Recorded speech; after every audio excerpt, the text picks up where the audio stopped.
Welcome to the Honest Health Podcast with your host, Jeffrey Burke. Honest Health brings you the brightest minds in the natural products industry, as well as athletes and entertainers. Jeff will keep you entertained and informed while educating on how to be successful on your healthy journeys. Now, here's your host, Jeffrey Burke. Hello and welcome back to the Honest Health Podcast. My name is Jeffrey Burke, and as always, I'm so glad you're here. My platform brings you the most up-to-date, groundbreaking information from some of the best minds from the natural products industry, as well as incredible voices from outside the industry. Every single one of them with a great message and amazing stories to share.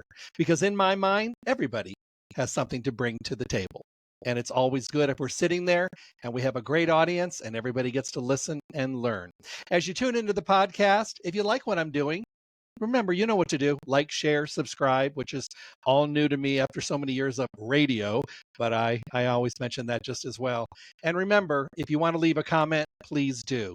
Today, my guest is Evan Harrison, the CEO of Kiss the Ground. As you can see from his bio, he has had an amazing career, and this is going to be one of those conversations that I think you're really, really going to enjoy. So sit back and help me welcome my guest. Hey, Evan, how are you? I'm doing great, Jeffrey. Thanks for having me. This is an absolute honor for me. I love what you guys are doing. I love the organization. You know, I was kind of mentioning before we got started that I'm at a point in my career where, you know, starting with Kokora has been great for me because I get to work with Rick Scalzo and I get this amazing regenerative journey that I get to be on. And it's really something that if you really listen and you really understand what's going on, you want to be part of the movement. And you guys are laying the ground and doing so much work in the area of regenerative. And I want to thank you and your organization for doing what you're doing. Oh, it's an honor to be able to play in such a space with such a huge need. You know, I think that we're all hearing the word. You know, I was talking with a group last week. I was doing a lecture and I said, I'm old enough now that I could remember when I was about 17 or 18 when organic launched. And I said, that's how far back I go. And, you know, and how it was like the biggest thing. And, you know, now we're at a point now where, you know, along the way, we enjoyed the organic, if you could afford it, obviously. And, you know, if you really partook in the organic, and now we're at a point where we're realizing that we weren't paying attention to the main part of the agriculture, which was the soil. And I think we have to start, you know, realizing that we weren't paying attention and we have to pay attention now. Oh, no two ways about it. When we think back to our first recollection of the term organic, it was vastly misunderstood for quite some time. And, you know, all of these things start with, well, why? What's the problem we're trying to solve for here? What is the difference between what looks like a perfectly good bell pepper I'm going to buy versus the difference of that in an organic one that costs more money? And I didn't understand that for quite some time. And we certainly don't have the time from when you and I first heard the term organic until now to do the same with regenerative. And also the world's changed a lot. Information and entertainment cycles are much different now than they used to be, which is a really good thing. You know, I let you know that I got up in the middle of the night and watched the Kiss the Ground movie again. And it moves me in such a way. And every time I watch it, I walk away from it with an amazing amount of passion and love in my heart and hope and possibilities, the things that I think are really important. And I try to get everybody I know to watch this because I think we all need a little bit of an awakening. And you were able to do it in such a way that it brings positivity in a situation that has more negative than positive, but it allows you to walk away with more of a positive thought process. I hear that exact sentiment all the time, Jeff. I think, first and foremost, our filmmakers at Big Picture Ranch did a remarkable job. And that film was 7 years in the making. Wow. Kiss the Ground, the organization, began in 2013, really just bringing people together to talk about regenerative agriculture, wondering why nobody was talking about how healthy soil and this practice can be a viable solution for our water wellness and climate crisis. And, bringing together farmers, scientists, filmmakers, and various constituents is no easy feat. So all of that organic approach and debate is what really led to the filmmakers saying, you know what, sign us up, let's tell this story. And I love the path they chose of positivity, and we can make this happen. There's enough doom and gloom stories out there, and we all need to feel something positive, and we all need to feel that we do have solutions to really return to a balanced ecosystem, which the truth of the matter is most people don't understand why we're experiencing the personal and planetary wellness issues that we are. So, that story inspired a lot of people and really got a lot of people like you and I around the table. I only first learned about the term regenerative agriculture from the film. My daughter brought it to me. I was promoting a music festival and asked me if I could promote she was doing a meetup to watch the film as part of a local charity she was working with in Colorado. And she asked me to, create a sizzle reel of the film. And I sat there looking at it thinking, wait a minute, I'm on the board of the Surfrider Foundation. I've been learning about, environmental crises and ocean pollution and just all of these really complex problems for quite some time. But why have I never heard of regeneration as a solution? So I was a little embarrassed, quite frankly. And then, I watched the film, I dove in, and then I pretty quickly realized, wow, we're in the early stages of a movement here. Not that many people really understand what we're talking about here. And when I joined Kiss the Ground 3 years ago now, we did some research and found that only 4% of the U.S. adult population could answer a multiple choice of what regenerative agriculture is. So, that's really early stages of a movement. Fast forward, we've been doing what we're doing now over the course of the last 3 years. That number is now 7%. So there's no doubt to your sentiment. A lot of people are talking about this. The circle's expanding. There's no doubt about it.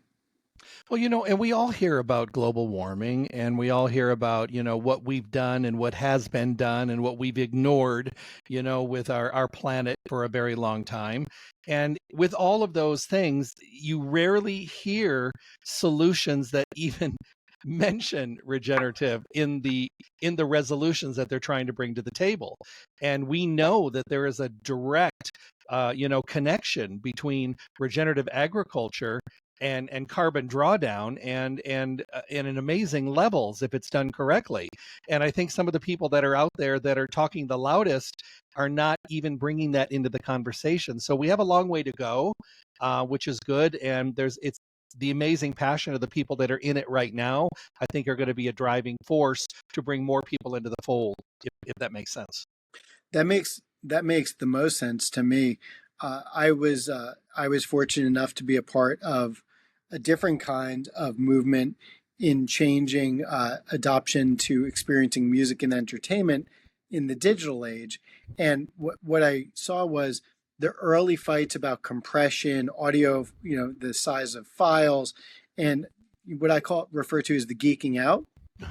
That has a place, but at the end of the day, the end user, the consumer, chooses what feels right to them and what makes the most sense for them. So we're very inclusive in the movement and found that to really catch fire, sharing the message of why it's exciting and focusing on the positive and focusing on, really the story of inspiration and inclusion. And what we're talking about here is much different than enjoying a file on, instead of a CD or a cassette.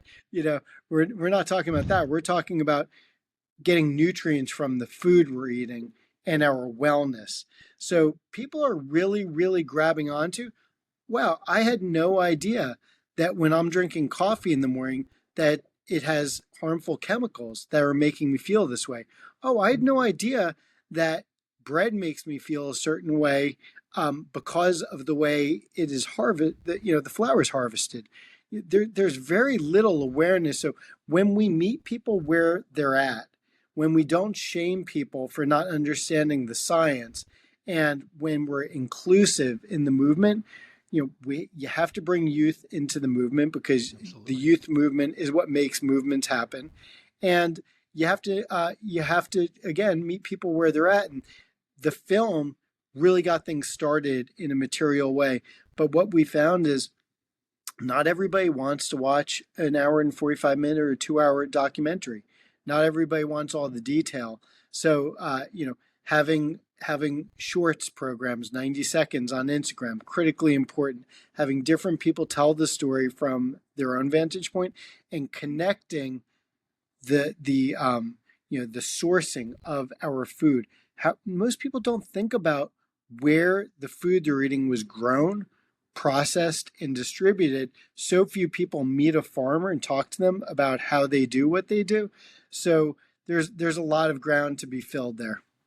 And to your point, bringing in the youth is extremely important. I feel the same way in the natural products industry. There's a lot of us older, weathered individuals that have been around for a very long time, and we need other people to take over, to slide in and have it. But finding people that have the same kind of passion that we do after all these years is difficult. But when you do, you hold on tight. And I also realize that there's just not a lot of education out there. I was doing a lecture a couple months ago, and the people that were there all had kids, 3, 4, 5, 6, and they were there. So I started asking questions, and I asked one of the kids in the front row if he knew where his food was grown. And he said, at the grocery store. And I said, really? And he goes, yeah. He goes, they grow it in the back and then they bring it out to the front. And it was just very eye-opening for me, because I think that education is the key to everything that we do in every field, in every department of every field. And I have been an educator for 4.5 decades, and it's something I love to do, because when you can bring information to people in a way that they can absorb it, that you don't lose them and talk over and talk so technical that they don't understand, but they walk away with a message, that is really important. But I also see that there's a lot of education that needs to be done, and I think that this is something that we all need to be holding on to and reaching out and seeing what we can do. And I feel that it's moving that way. And in my heart, I hope it is. Well, our theory of change is really a hopeful look, which is, okay, if 70-something% of the U.S. adult population has said one of their primary decision makers when they're shopping for food is the health benefits of the food, that's a pretty good place to start from. And then that's when the misinformation and confusion comes in, because if 70% of the intent is based on wellness, we ask, okay, well, what labels do you respond to? And the answer was claims that are not regulated, such as natural. So as opposed to regenerative organic certification or a regenerative certification, or whatever the various certifications are. So the intent to do the right thing is there.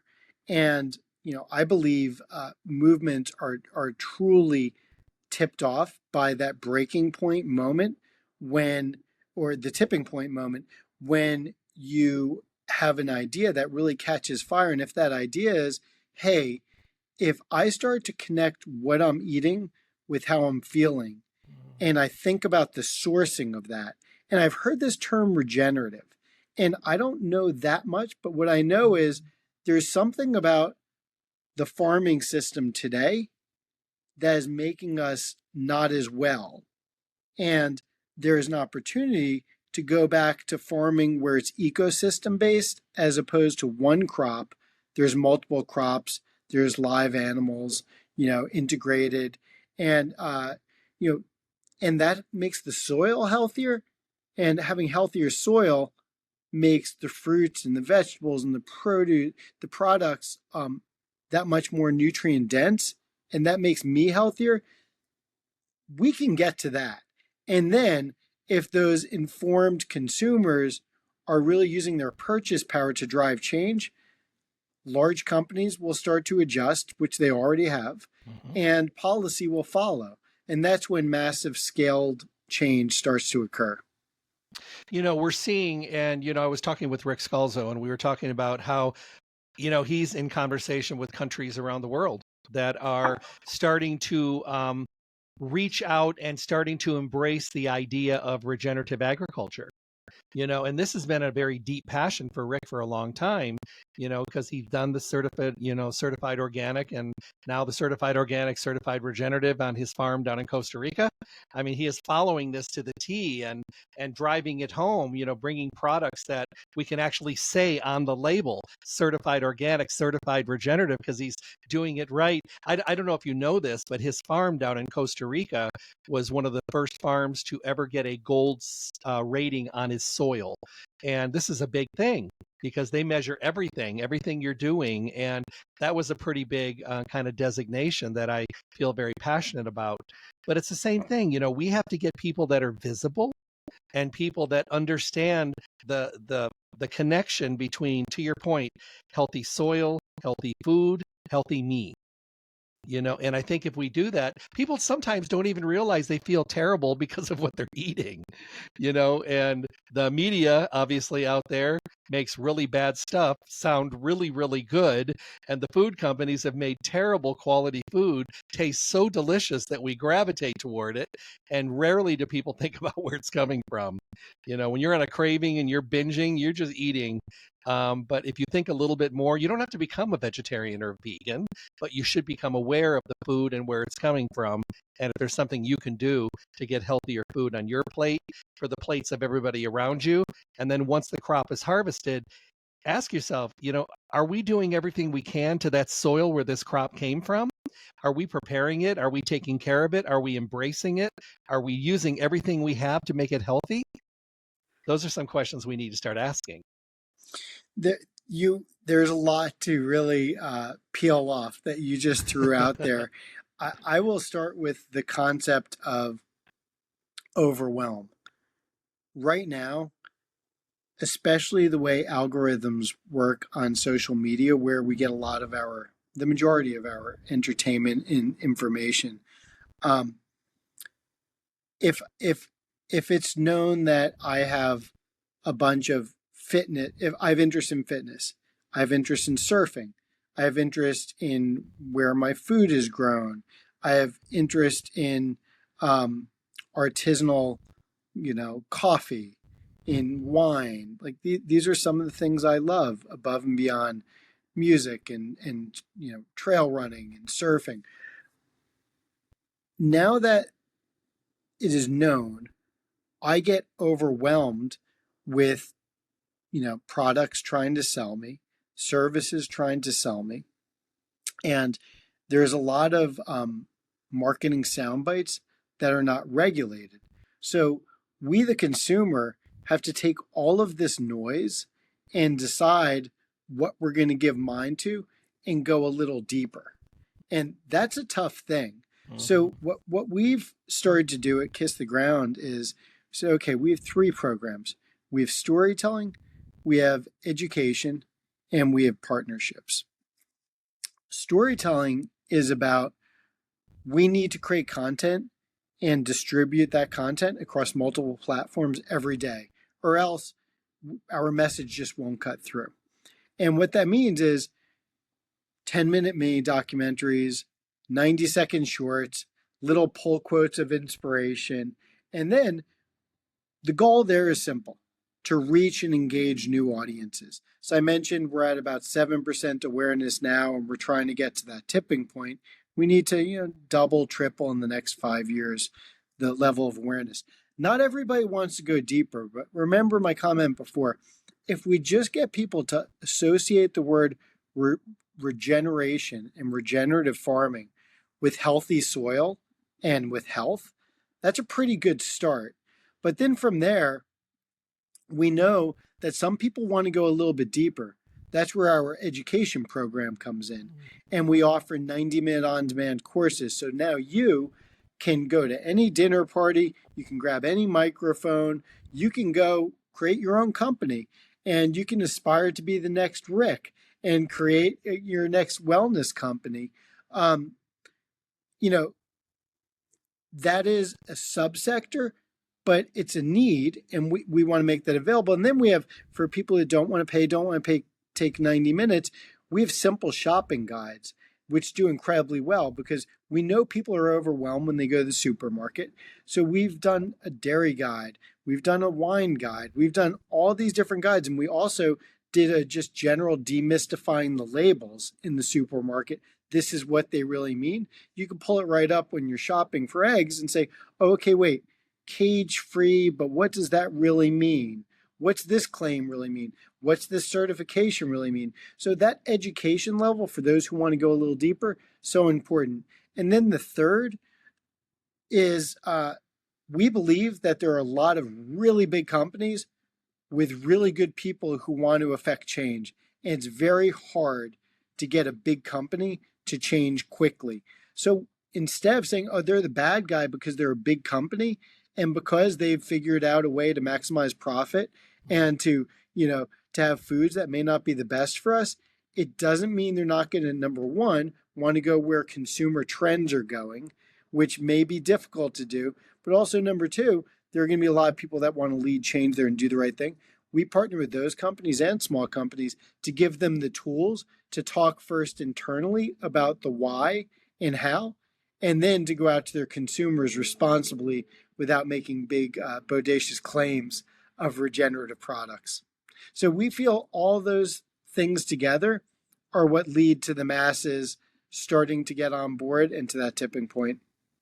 Do you see, and that's absolutely phenomenal. I love that you have that offering, those offerings, I guess I should say. Do you see the movement accelerating? Undoubtedly.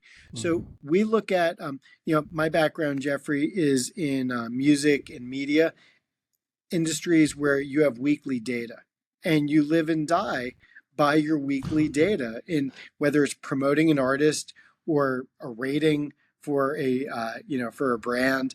So we've set up our own checks and balances because we don't want to drink our own Kool-Aid and say, oh, this is amazing, everybody loves us. That's great and important, but we also want to see, to feel the love and to feel the movement is incredibly important.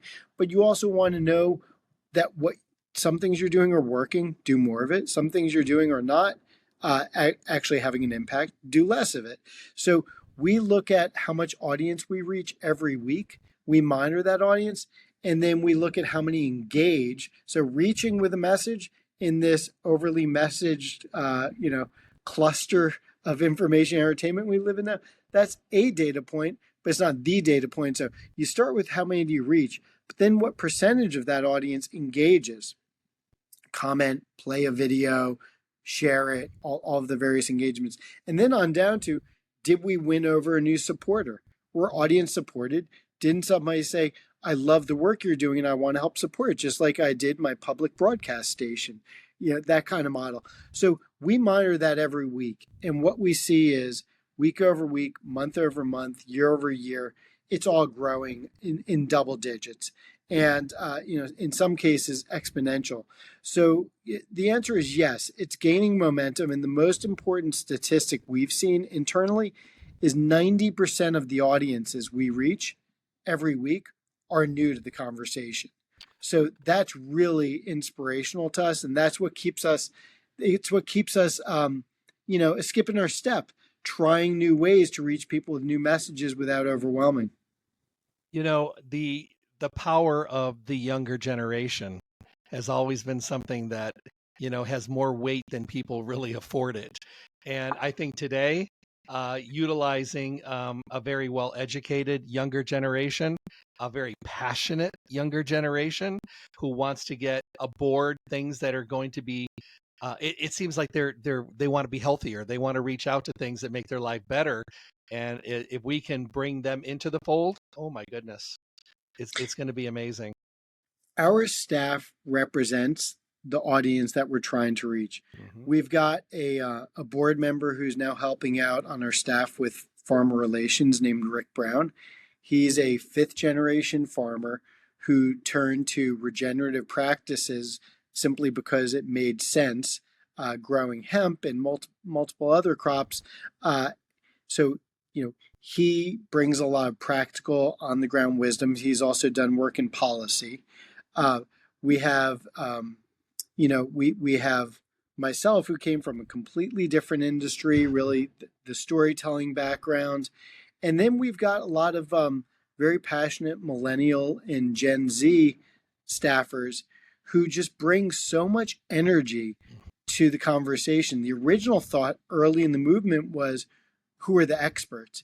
And that's very important in the beginning. But then you need to open up, the tent, as they say, and welcome in more folks with different skill sets to start to grow it. And they see things that we wouldn't have seen, or that the innovators who really understand soil health the best, might not have seen how to market it and to reach a larger audience with those messages. I have younger friends, and then I have younger friends as well. And it's funny how I will say something and I'll ask them, how would you say the same thing?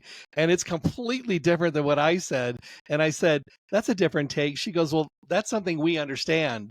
And she goes, that's the lingo or the language that we get and we adopt and we embrace. And I'm like, cool. So I go to them because, I enjoy the viewpoints. And when I was younger, our words were really strong as well. I mean, we had a lot of movements when I was young, and our words were very loud and very strong, and I think sometimes very earth and life changing. So we're back there again. So I love it that you have such a spectrum of people on your staff. That's fantastic. It's the diversity is really what I believe. Teamwork, everybody being aligned on the plan and having a diverse and inclusive approach. And I don't mean from the checking the boxes perspective. I mean from different perspectives. People speak different ways, and we need to meet people where they're at. Some people are all about that 10-minute mini documentary because I like a well thought through product that has a beginning, a middle, and an end, but I don't have the time to sit down. Or at the end of the day, when I do have an hour and 45 minutes, I want to just laugh. I don't want heady stuff. So there's that. And then I just want something while I'm scrolling where I gain little morsels of education every day, and I'll forward them and I'll comment and I'll grow the audience. They're all cool. That's all fantastic. And we need to meet everybody, in the way they want to be met. I love it. Do you try to incorporate governmental intervention to this? It's a great question. We're a 501c3, and as a 501c3, we can only dedicate a certain amount of time to policy work. And what we landed at was we absolutely have advocacy as a core component of what we do because, I mentioned to you with storytelling, we get people inspired and informed through our various forms of content creation. And some of them want to go a little deeper. And that's where the education program comes in. We often turn that into advocacy because once you take that 90-minute on-demand course, you're going to become an advocate. We also make it easy. We created a program called Regenerate America, which is a coalition. And the thought there was, let's use our voice and bring in other companies and start to have some bipartisan conversations in DC. And we started doing that leading up to the Farm Bill. Obviously, the political climate is pretty intense at the moment. And what we've decided at this point is our impact will be greatest felt in going direct to consumer. And with DC is a very expensive town to influence. And what we've started to look at is, with $500,000 direct to farmers, instead of spending money lobbying and advocacy efforts, how impactful is that? So in the beginning of this year, we awarded $500,000 directly to 215 farmers spanning the United States, different size farms, different issues, and that went to equipment, supplies, and education. And these are people who now have electric fences so they could do planned rotational grazing. They got different equipment to do no-till farming. And these are difference makers that drive community And, we did education, on the ground education for hundreds of farms as well. All in, this is 73,000 acres that are being transitioned from, practices from older, from oftentimes degenerative practices to regenerative practices, all in the name of getting healthier soil and more nutrient dense products. So, we feel like that's a game changer, and that's how we're continuing to operate as lean as we can, where proceeds go directly to farmers. I love that. That is just, it is so powerful, because, putting the money to the places where it's going to give you the best yield, if you will, but at the same time, give you the best end result where people are educated and they get to develop this talent and their passion gets to come through and they get to see what they're doing and feel it. Then they want to talk about it and then they want to tell other people what they're doing. So brilliant, brilliant. It's wild. We can tell these stories and we could talk about the challenge, all the issues we face and the solutions in so many different ways. Where we really landed was, let's put the camera and the microphone directly into the hands of a diverse array of farmers. Let them tell the story. And we have a series called 5 with a Farmer, where it's a 90-second short, very Instagram-y kind of production, where it just feels authentic, shot on all these different farms, and you're hearing directly from the farmer, hey, I got into regenerative because, and they tell their story in a really fun, quirky, authentic way. And that starts to, I would say, bring people closer to where their food is coming from. And it starts to take that, the kid you talked about who thought the food was grown in the back of the supermarket, like, okay, a farmer, that's what they do, and they care about this. All of a sudden you start to connect some dots that haven't been connected before. So we think that's a critical component here, is really bridging that gap between consumer and farmer. I think it's amazing because some of the most powerful things that I have learned over the years come from the people that were interviewed in the same field that I was asking the question about. I wasn't coming from somebody outside with an opinion, which is fine. It was coming from the actual people themselves. This has been our struggle. This is what we've been through. This is what we're doing. This is how we're surviving. And this is what has happened and how we turn things around. That's how we learn, and being able to tap that is quite incredible. Agreed. Let me ask you another question real quick before we run out of time here. I wanted to ask you something. If somebody reaches out right now and they say, they watch the podcast, they reach out to me and they say, okay, Jeff, I'm following Kiss the Ground. I want to make sure that I'm seeing what they're doing. I've watched the movie a couple times. Is there one thing that I could do, personally, talk to other people? Is there an action or a function that I could personally do that would actually be supportive of the regenerative movement? What we've broken it down to is everybody wants to know when they say, how can I help? Mm-hmm.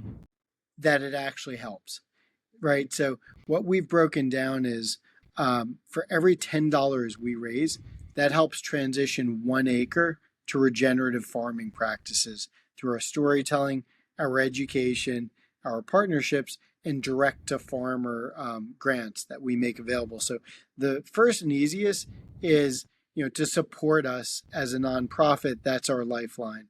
The next is to simply sign up for our email newsletter, sign up for our socials, and when something speaks to you, share it with somebody who you think it also may resonate with. That, those two things are really, really great entry points. And from there, our name, Kiss the Ground, comes from a Rumi poem. There are thousands of ways to kneel and kiss the ground. There's no one right answer. There's no one solution. But if this speaks to you, get involved and you'll find the content we're creating that really speaks to you that you want to share. And if you believe that our theory of change is something that speaks to you and how we're going about this, trying to bring the movement to the tipping point, it's probably $10, $100, or thousands of dollars very well spent, because we share with all of our supporters where their money's gone and what our impact is about 3 times a year. So it's a pretty modern approach to, to trying to solve a problem. I love it. I can't thank you enough for being here today. This has been a very highlight for me. And if you would mind, I do this to everybody, would you leave us with a thought for the day? My thought of the day is presence and flow. We live in a pretty noisy society at times. And for me, starting the day with nature, whether it's a surf or a run, just something outside, really gives me perspective to start the day, and to, instead of really trying to force what I need or what I think I need to happen that day, to flow with the right intention, which enables good things to come and good things to flow outward. So that's my message of the day. I love it. That's beautiful. If you're enjoying this today, I hope you are. You better be, because it's fantastic. I've been speaking with Evan Harrison today, the CEO of Kiss the Ground. If you like what you heard, pass it on. Make sure you visit, download, subscribe, all that stuff. It's all about passing on the information and paying information forward, because that's what it's all like. And if you'd like to leave a comment, you can do that on my YouTube channel as well. Evan, I want to thank you once again for being here today. It's amazing, and I am a huge disciple, and I'm going to pass the word on as much as I possibly can. And thank you for what you do. Jeffrey, thank you. And the passion and lending, opening up this message to your audience is really, really thoughtful and greatly appreciated. So thanks to you and everybody listening for giving it a shot. Thank you. And as things are progressing, I'd love to have you back. Would you be interested in coming back again? We'll come back around. That sounds fantastic. Everybody have a wonderful day. Take care. Do something amazing for yourself, and do something amazing for the soil. Be well. God bless. Stay tuned for more information from the Honest Health Podcast with Jeffrey Burke. And make sure to check back often for interviews and conversations from the guests we all want to hear from. I'm John the Announcer. Thanks for listening.